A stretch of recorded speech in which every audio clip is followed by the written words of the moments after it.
Amén. Entonces, Señor, te pido en el nombre de Jesús que seas tú usándome conforme a tu voluntad, Padre. No quiero ser yo la que hable, Padre, que seas tú, Señor, hablando a través de mí, Señor. Yo sé y reconozco que soy un vaso de barro, Señor. Nada de lo que tengo y nada de lo que soy vale, Señor, si no estuvieras tú conmigo.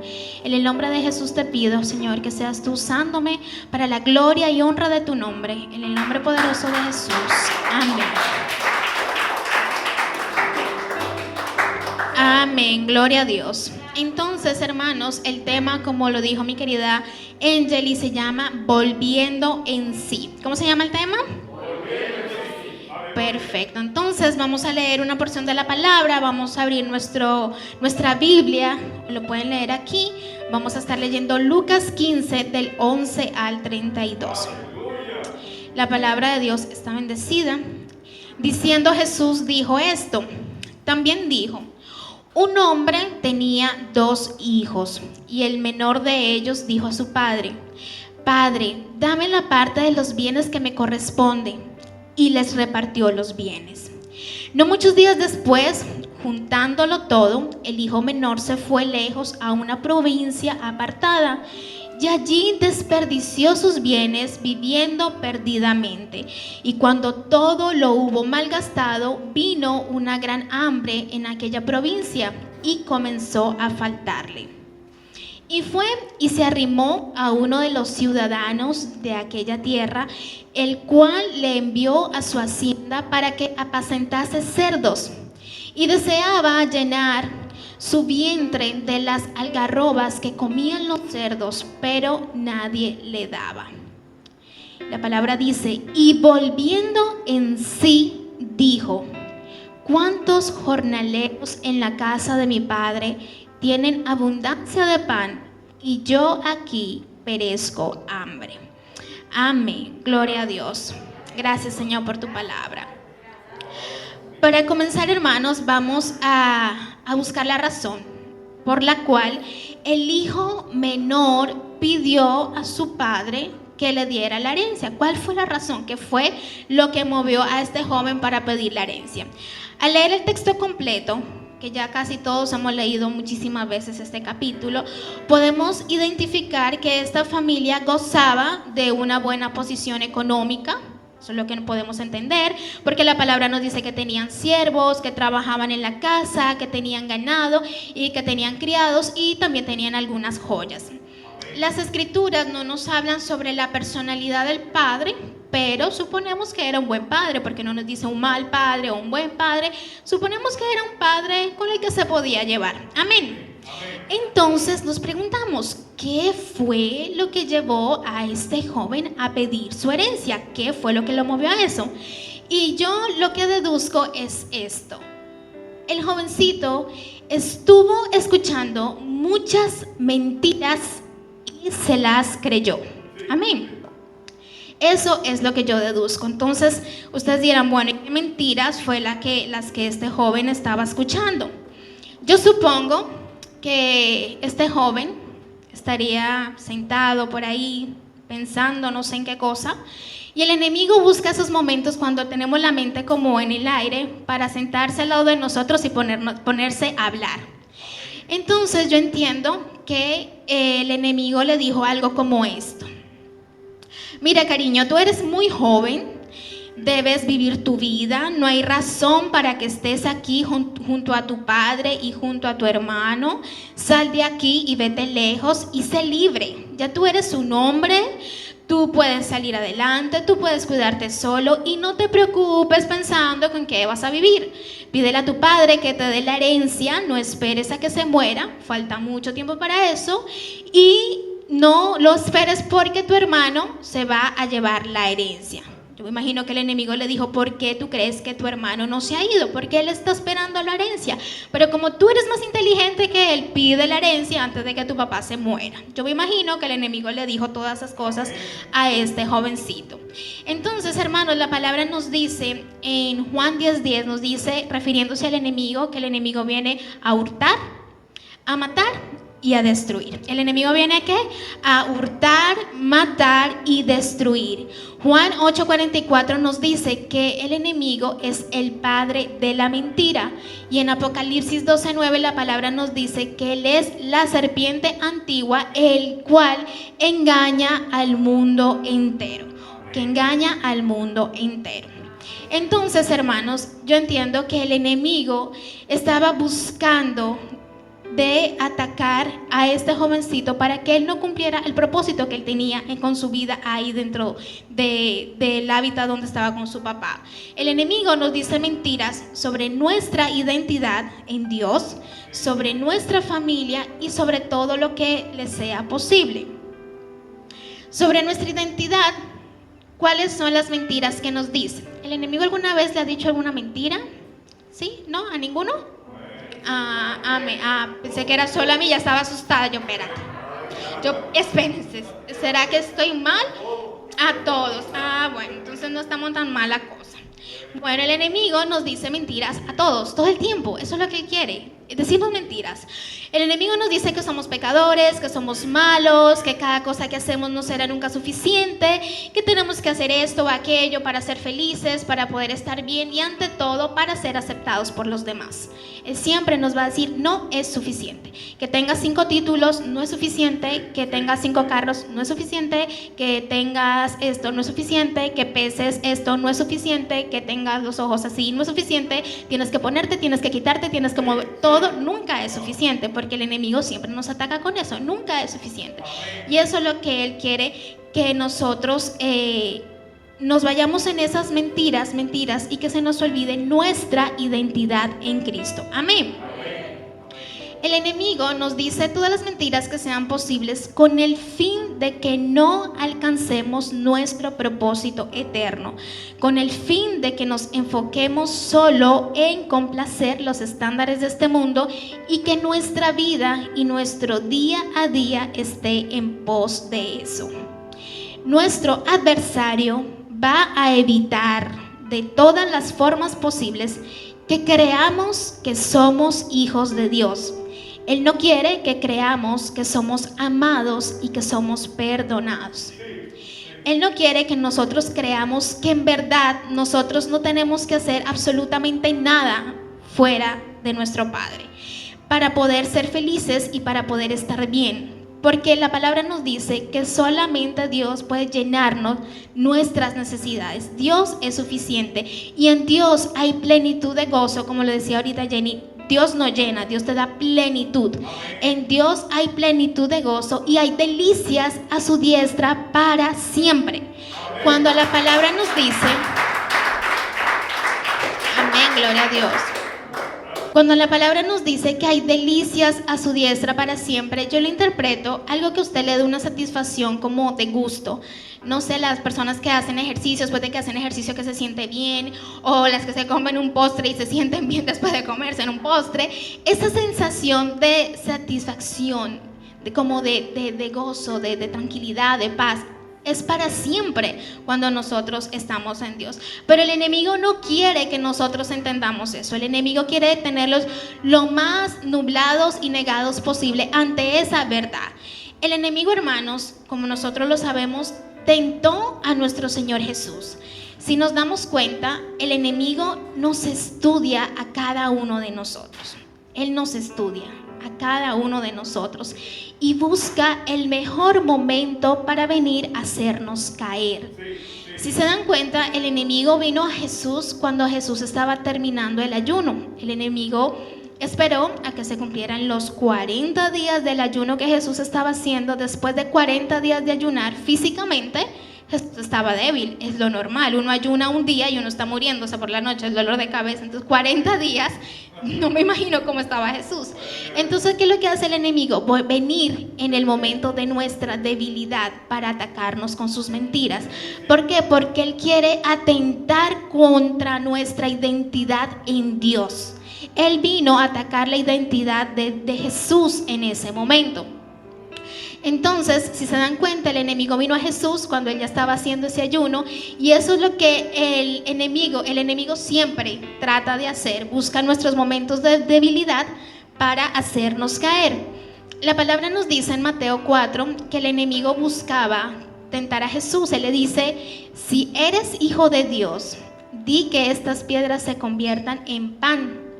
Si eres hijo de Dios, échate abajo, porque escrito está: a sus ángeles mandará acerca de ti, y adórame y todo esto te daré. ¿Cuál era el fin del enemigo? Que Jesús no cumpliera su propósito. Y lo mismo quiere hacer con cada uno de nosotros, que estemos tan nublados, pensando en cosas triviales que no nos van a llevar a la vida eterna, para que no cumplamos nuestro propósito. Nos va a decir todas las mentiras que sean posibles para que nosotros no alcancemos nuestro plan en el Señor. Amén. Entonces vemos que el enemigo le presentó al Señor las mejores ofertas y hasta le expuso la palabra de las Escrituras para hacerle caer. Pero Jesús no cayó. ¿Y por qué Jesús no cayó? Porque Jesús sabía quién era Él. Jesús sabía cuál era su identidad. Jesús tenía muy claro que Él era el Hijo de Dios. Él sabía quién era Dios su Padre y sabía quién era el enemigo. Cuando tú sabes quién tú eres en Dios, cuando tú sabes quién es tu papá y cuando tú sabes quién es el enemigo, las mentiras no te van a sacar. Amén. Entonces eso es lo que busca el enemigo, venir con todas las mentiras, tentándonos para hacernos caer, probándonos si tú eres el Hijo de Dios. Eso es lo que el enemigo hace. Viene a probar lo que nosotros somos. Nos dice mentiras, nos dice que no es suficiente. Si tú eres tal cosa, haz tal cosa. Busca todos los medios para hacernos caer. El enemigo, hermanos, nos dice mentiras con relación a nuestra familia. Nos dice mentiras con relación a la iglesia. El enemigo buscará todas las formas posibles para que las parejas en el matrimonio no se lleven bien dentro del matrimonio, al punto de llegar a divorciarse. ¿Y qué hace el enemigo? El enemigo hace lo mismo que hizo con Jesús. Espera encontrar el momento de debilidad para atacar. Yo últimamente he tenido mucho interés en leer cosas relacionadas con el matrimonio. Y en casi todo lo que he leído y he escuchado, casi todas las personas concuerdan en que el primer año del matrimonio es el primer año como que tú estás en Disney. Todo es lindo, todo es florecita volando, mariposita, corazones. ¿Estoy equivocada? No, los que están casados pueden decir sin miedo, digan la verdad. El primer año, todos dicen que es el año. Obviamente, es lógico, porque tú estás viviendo una nueva experiencia, te mudaste, ya no estás con tus papás, todo es mágico. Pero después de ese primer año, todas las personas y todos los conferencistas de pareja y dicen que después del primer año es cuando tú vienes a chocarte con la realidad de quién es la otra persona. Porque el primer año es todo lo nuevo, todo lo mágico, todo lindo, todo, pero después de ese primer año es cuando tú te chocas con la otra persona a vivir ya el día a día, que ya no todo es tan bonito, ya no todo es tan bueno, ya la mujer a veces te habla mal, tú le hablas mal a ella, ya después del primer año ya empieza la realidad de lo que va a ser. Entonces el enemigo en ese primer año de idilio, de amor, no se va a meter. Él va a buscar el momento perfecto para venir a decirles mentiras a las parejas. Él espera a que las parejas estén enojadas, a que estén frustradas, a que estén estresadas, a que estén preocupadas, para empezar a lanzar todas sus mentiras.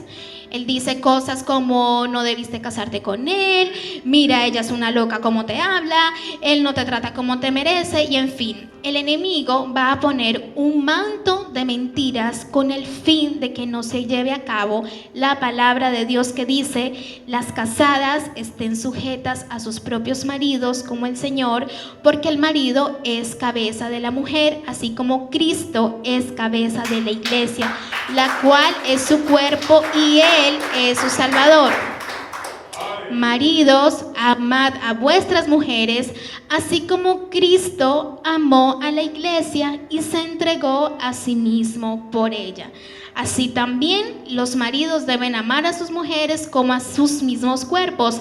El que ama a su mujer, a sí mismo se ama, porque nadie aborreció jamás a su propia carne, sino que la sustenta y la cuida, como también Cristo a la iglesia. La palabra dice: por esto dejará el hombre a su padre y a su madre, y se unirán y serán una sola carne. Amén. Amén. Entonces, todo esto tan bello que yo les acabo de leer, el enemigo no quiere que se cumpla para nada. El enemigo va a atacar nuestra identidad como una sola carne. Y es importante, hermanos, que de verdad nosotros seamos conscientes de lo que todo lo que Dios ha dicho de nosotros y lo que quiere que nosotros seamos, el enemigo lo va a atacar. Y nosotros tenemos que prepararnos y armarnos y artillarnos de la armadura de Dios para no permitir que nada de esto prevalezca en nuestra vida. Amén. Cuando Dios dice, amén. Cuando Dios dice que somos una sola carne, ¿el enemigo qué va a hacer? Él no quiere que nadie sea una sola carne. Él va a atacar esa una sola carne.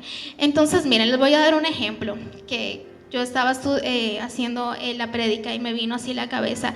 Y es algo tan real y algo que pasa muchísimo. Cuando las personas se casan, muchas veces, no es todos los casos, obviamente, puede que el hombre diga, bueno, yo me voy a casar con fulanita porque ella es muy buena esposa, ella cocina muy bien, ella es muy bonita, tiene un cuerpazo y, mejor dicho, esa mujer es lo que yo quería y todo bueno y todo hermoso, ¿no es verdad? Si pasan 3 años, la mujer hermosa de 90, 60, 90 tuvo 3 hijos, ya no va a estar 90, 60, 90, ya va a estar más gordita, más rellenita, ya no le cocina al hombre porque llega tarde, porque está trabajando todo el día, porque está cansada, ya la mujer no es tan cariñosa, todo el tiempo está peleando, gritando con los niños. Ahí, en ese momento, es cuando el enemigo viene y te dice, pero mira, esa mujer hermosa, preciosa, vale la pena que tú sigas con ella. O sea, cuando las cosas empiezan a cambiar y a cambiar de forma, ahí es cuando el enemigo viene para mirar en qué estamos cimentados. Si de verdad esa promesa que hicimos de que vamos a vivir juntos hasta que la muerte los separe y todas esas cosas hermosas que nos dijimos, eso va a ser atacado. Entonces nosotros tenemos que pedirle a Dios, y es una oración que yo hago con Joel: Señor, nosotros somos una sola carne, ayúdanos a buscarnos, a encontrarnos y a no dejarnos perder. Amén. Es muy importante que siempre entre la pareja se busquen, se perdonen, se amen, se digan las cosas, no de que yo estoy brava, no me hables.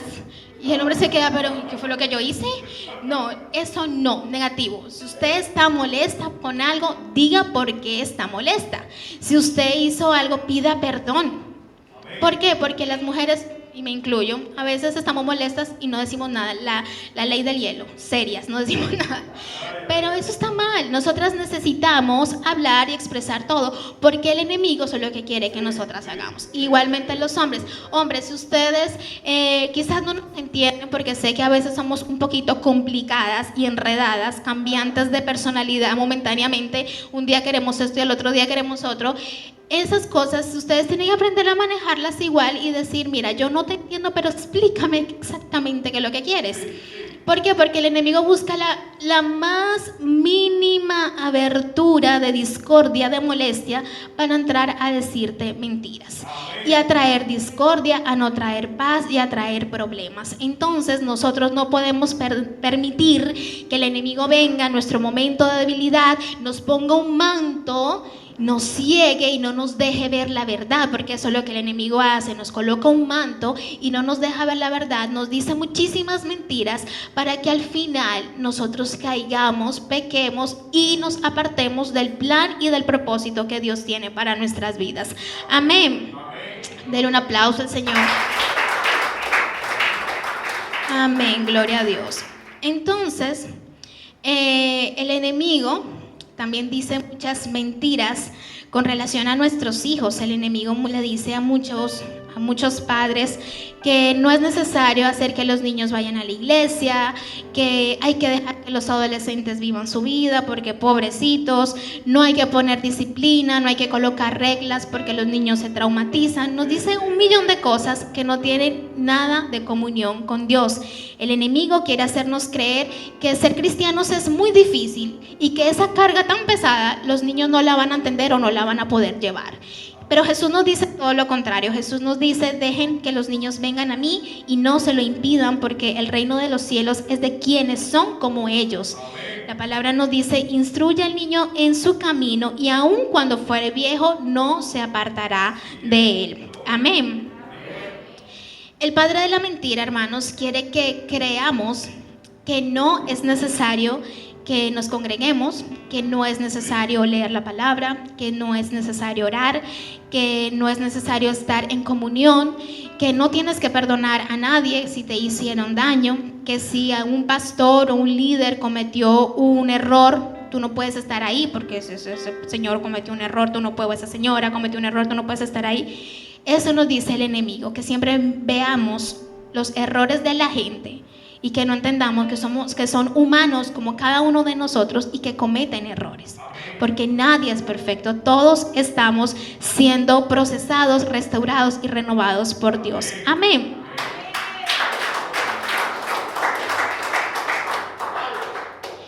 Contrario a esta palabra, en Hebreos 10 dice: mantengamos firmes sin fluctuar la profesión de nuestra esperanza, porque fiel es el que prometió.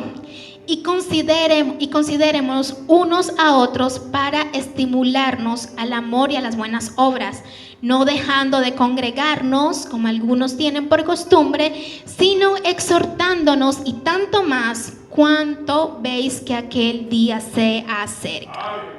El padre de la mentira se encargará siempre de darle honor a su nombre y pondrá un manto siempre sobre nuestros ojos, sobre nosotros, con todas las mentiras posibles, con el fin de que vayamos en contra de lo que Dios tiene para nosotros, con el fin de que no alcancemos lo que Dios tiene para nosotros, con el fin de que nosotros no nos enfoquemos en hacer las cosas que debemos hacer.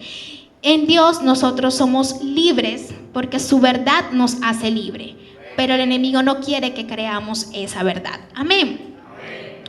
Como lo hizo con el hijo pródigo, le pintó un futuro maravilloso y prometedor si salía de su casa, y no quiere decir obviamente que esté mal salir de su casa. Está muy bien que usted salga de su casa, la palabra lo dice, pero salga de su casa en el tiempo que tiene que salir. Amén. El enemigo pone un manto de mentiras, distorsiona la verdad, nos empuja a desobedecer, nos incita a satisfacer los deseos de nuestra carne, y cuando lo hacemos nos deja ahí, tirados, vacíos, tristes, solos y adoloridos.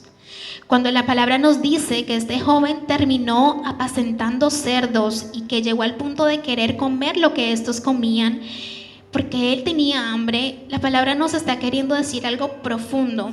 Si lo pude entender yo, la palabra nos está queriendo decir algo profundo que va más allá de lo que significan estas palabras textualmente. El cerdo, hermanos, en el Antiguo Testamento, los que seguimos el estudio bíblico y sabemos, bueno, y los otros me imagino que todo el mundo lo sabe, el cerdo es un símbolo de algo inmundo. Amén. Entonces es considerado un animal inmundo y por lo tanto no debía ser ni consumido ni usado para hacer ofrendas y sacrificios. Entonces este cerdo que está aquí, porque no, la palabra no nos dice, no, el muchacho fue a cuidar las ovejas, fue a cuidar los pollos, no, fue a cuidar el cerdo, a apacentar los cerdos. Entonces simboliza lo inmundo, lo que no es agradable delante de los ojos de Dios. Y así terminó este joven, lleno de inmundicia por dejarse engañar. Amén. Pero ante todo esto, ante todas las artimañas del enemigo, de todas las mentiras que nos quiere decir, de todo lo que él hace para sacarnos, que todo lo que él hace para nublarlos, para que no veamos la verdad, tenemos una buena noticia. Y ese no es el fin. No hay un fin de perdición y de dolor para los que vuelven en sí. Amén. Dígase conmigo, no hay un fin de perdición y de dolor para los que vuelven en sí. Para todos los que creemos en el Hijo de Dios. Amén. No hay un fin de dolor ni de soledad, ni de amargura, ni de tristeza para los que creen en el Señor. La palabra nos dice en 2 Corintios, en el capítulo 3, pero cuando se conviertan al Señor, el velo se quitará. Amén. Cuando se conviertan al Señor, el velo se quitará, porque el Señor es el Espíritu, y donde está el Espíritu del Señor, allí hay libertad. Jesús dijo a sí mismo por nosotros, Él se dio a sí mismo por nosotros para redimirnos de toda iniquidad. Y aunque el enemigo no lo acepte, hermanos, esta es la verdad. Y la verdad es que nosotros somos linaje escogido, real sacerdocio, nación santa, pueblo adquirido por Dios, para que todos anunciemos las virtudes de aquel que nos llamó de las tinieblas a su luz admirable. Amén. Era un aplauso a nuestro Dios. Amén, gloria a Dios. Cuando nosotros, hermanos, caemos muy bajo, y yo me imagino que quizás aquí todos hemos caído de una u otra forma abajo, de diferentes formas. Creo que todos los que estamos acá es porque todos de alguna u otra manera el enemigo nos ha dado un batazo, de una u otra manera. Entonces, cuando nosotros caemos bajo, muy bajo, Jesús extiende su mano y nos hace volver en sí. Nos hace volver en sí. Así como hizo este joven que estaba entre los cerdos, y la palabra dice, volvió en sí. Yo entiendo que ahí su velo se quitó y dijo, espérate, estoy aquí entre los cerdos, me quiero comer la comida de los cerdos, y los jornaleros, los que trabajan en la casa de mi papá, están viviendo bien, están comiendo, no tienen hambre. Entonces eso mismo pasa con nosotros. Viene el Señor en su finito amor y en su infinita misericordia. Él viene para que nosotros veamos la verdad, para que seamos libres y para que entendamos que nuestro Padre nos ama y que Él tiene todo lo que nosotros podemos necesitar. Fuera de Él no somos nada. Nuestro Dios es el que nos perdona y Él siempre se va a alegrar cuando un hijo reconoce los errores, se arrepiente, no que tiene remordimiento, no, se arrepiente y se aparta del mal. Amén. Gloria a Dios. En un aplauso al Señor. Ya estoy terminando, hermanos. Vamos a leer esta porción de la palabra en Mateo 27:27, que dice así. Entonces los soldados del gobernador llevaron a Jesús al pretorio y reunieron alrededor de él a toda la compañía, y desnudándole, le echaron encima un manto de escarlata y pusieron sobre su cabeza una corona tejida de espinas y una caña en su mano derecha, e hincando la rodilla delante de él le escarnecían diciendo, salve, rey de los judíos. Y escupiéndole, tomaban la caña y le golpeaban en la cabeza. Después de haberle escarnecido, le quitaron el manto, le pusieron sus vestidos y le llevaron para crucificarle. Amén. Ustedes dirán, bueno, Andrea, ¿por qué nos estás diciendo esto? Si ustedes se dan cuenta, y ayer cuando estaba leyendo la prédica, me vino esa imagen de Jesús. Que apaga la luz para que se vea mejor. Por favor, gracias. Aquí vemos a Jesús, ¿verdad? La palabra nos dice que a Jesús le colocaron, a Jesús le colocaron un manto escarlata y le colocaron una corona de espinas y se burlaban de él. Le colocaron el manto y se burlaban de él y le decían, salve, rey de los judíos. Eso es lo que hace el enemigo con nosotros. Él nos coloca el manto y se ríe de nosotros. Nos coloca la corona, nos golpea y nos dice, sálvate. Y nos hace entender de que Dios no es suficiente. Cuando Jesús está ahí, es como diciendo, no eres el Hijo de Dios. Sálvate. Y yo entiendo que Jesús sufre cada vez que un hijo cae. Porque aunque Jesús no pecó, Él sintió en carne propia el dolor y la humillación. Y eso, yo sé que Dios, a Jesús le duele cada vez que el enemigo nos pone ese manto y nos coge a golpes hasta matarnos. A Jesús le duele. Y eso es lo que hace el enemigo, colocarnos el manto y golpearnos hasta acabarnos. Y nos dice, no eres hija de Dios, no eres hija de Dios. Eso es lo que el enemigo hace.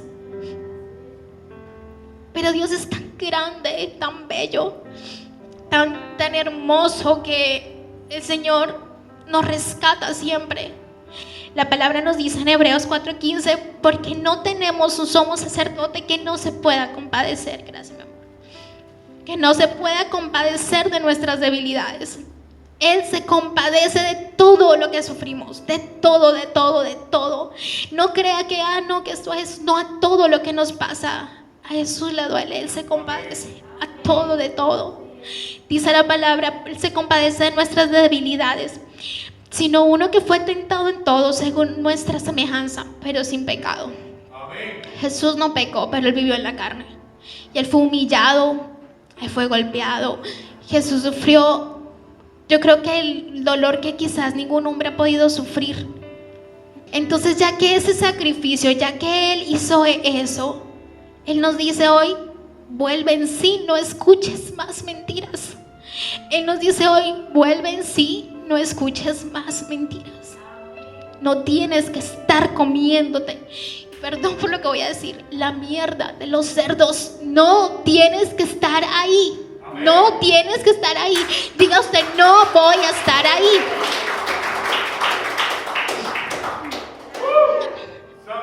No tenemos que estar ahí, hermanos. Nosotros no tenemos que estar ahí. Jesús quiere que nosotros entendamos que ese sacrificio es la verdad de nuestra libertad. Y que nosotros somos libres, o sea, tenemos el camino a la libertad. Jesús es el camino, la verdad y la vida. ¿Por qué nos dejamos engañar? Cuando el enemigo venga con todas sus mentiras, te reprendo, Satanás, en el nombre de Jesús. Esa no es la verdad. La verdad es que yo soy hija de Dios, que yo soy real sacerdocio, que yo soy la hija del Padre, que Él es mi Padre, que Él me cuida y que Él me va a dar la victoria sin importar lo que pueda pasar.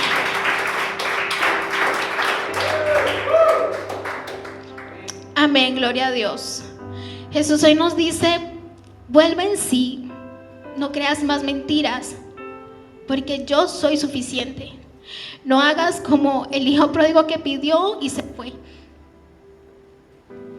Todo está en Jesús, todo está en Dios. Dios tiene todo lo que nosotros necesitamos. Todo lo que hagamos por nuestras fuerzas nos va a traer satisfacciones momentáneas. Pero lo único que nos va a llenar de verdad, lo único que nos va a dar plenitud y gozo, es estar en la casa del Padre. Señor, gracias porque tú le has hablado a mi corazón, Señor. Gracias, Señor, porque tú le has hablado a tu iglesia, Señor. Ayúdanos, Señor, a armarnos, Señor, con tu, Señor, con tu presencia. Ayúdanos a aferrarnos en tu palabra, Señor, a depositar nuestra confianza en ti, Señor. Ayúdanos, Señor, a no escuchar y a no creer las mentiras del enemigo. Hay una sola verdad, Señor, que somos tus hijos, que los matrimonios son una sola carne y permanecerán así hasta que la muerte los separe. Que nada ni nadie va a prosperar, Señor, que nada ni nadie va a prosperar, Señor. Ayúdanos, Señor, abre nuestros ojos, abre nuestros oídos a tu luz y a tu verdad, Señor. Necesitamos que nos ayudes, Señor, a no escuchar las mentiras del enemigo. Despierta nuestro espíritu, Padre, para cada día buscarte en adoración, en oración, en lectura de la palabra, para llenarnos de ti, que nada que venga del enemigo pueda tocarnos, pueda susurrarnos. Ayúdanos, Señor, a no caer en sus mentiras, porque tu manto, Señor, tu manto de amor y de sanidad es el único que queremos tener sobre nosotros. Es el único manto, Señor. No queremos vivir la vida entera divagando, Señor, dejándonos llevar de nuestras emociones, de nuestros impulsos. Queremos ser dirigidos por ti, Señor. Queremos ser dirigidos por ti, Señor. Trabaja en nuestras emociones, en nuestras actitudes. Te decimos, Señor, aquí estoy. ¿Qué quieres que yo haga? ¿Qué quieres que yo haga? ¿Qué es lo que yo tengo que hacer? Muéstrame tu verdad. No importa lo que el mundo me ofrezca, Señor. Yo te quiero a ti, te necesito a ti, Señor. Necesito a ti, Señor. Te necesito a ti. No quiero estar divagando, no quiero estar divagando, Señor. No quiero estar divagando, Señor. No quiero escuchar las mentiras del enemigo. Abre nuestros ojos a tu luz y a tu verdad, Señor. Venga a nosotros tu reino, Señor. Venga a nosotros tu reino y que se haga, Señor, aquí en la tierra tu voluntad como en el cielo, Señor. No nos dejes caer en tentación, Señor. Líbranos de toda especie de mal, Señor. Líbranos de todo mal. No nos dejes caer. No nos dejes caer, Señor. Queremos estar preparados como las vírgenes, Señor, con nuestro aceite, Señor. Queremos estar preparados. No permitas que estemos donde no tenemos que estar, Señor. No queremos estar, Señor, divagando. Te necesitamos, Señor.